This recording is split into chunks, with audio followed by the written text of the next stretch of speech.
gentlemen, teachers and students, guys and gals, everything all around.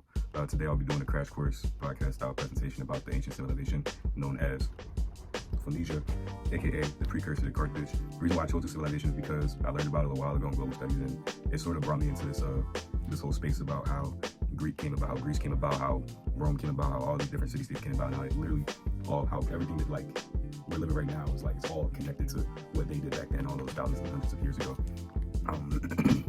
Phoenicia wasn't a single country, but a group of independent city-states along the coast of the Eastern Mediterranean Sea, now known as Lebanon. They were seafaring people who, despite being vastly independent from each other, they shared a common culture. The most noble city-states were Tyre, Sidon, and Byblos. They were the only Mediterranean people at the time to regularly go out into the Mediterranean Sea and trade with other city-states and nations, even going as far out to modern-day Great Britain and Senegal. Phoenicia had a monopoly on the trade of luxury material. Items such as dyes, jewelry, religious relics, precious stones were very popular among traders. However, among all those luxurious trades, purple dye seemed to shine out among the rest of them. Their signature purple dye became synonymous with royalty and generational wealth. This trade made Phoenicia so wealthy and so renowned that the name of the land that the city-states inhabited was inspired by the name of the snail that was used to create the unique purple dye.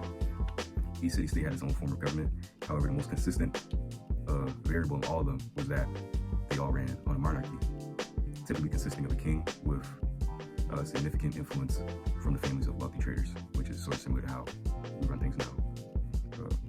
Not only were these ancient people one of the first people to truly embrace sea trading, but they had also developed one of the most interchangeable and most widely used alphabetic scripts. Language and scripts from other ancient civilizations took way too long to decipher or to learn how to read. Egyptian, Akkadian, and Minoan took scribes their whole life to be able to understand it.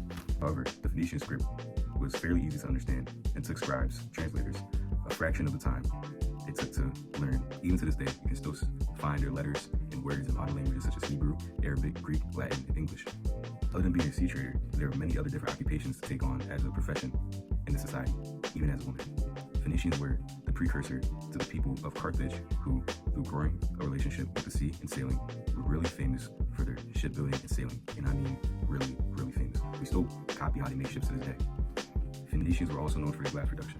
The city-state, Sidon, was very known for their high-quality glass and fine metallurgy, meaning if you live here, you would likely be some type of jeweler or miner. They even inspired the Roman Empire with their glasswork. Other city-states also had their special trade for what they produce. Byblos is where most of the land got their scholars and priests and priestess. They specialized in producing papers, scrolls, or paper, and other various material used for writing.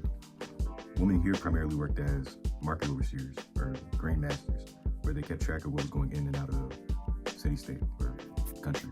Not really country, but being that Phoenicia heavily inspired countries or other civilizations like Greece, they also had a knack for architecture.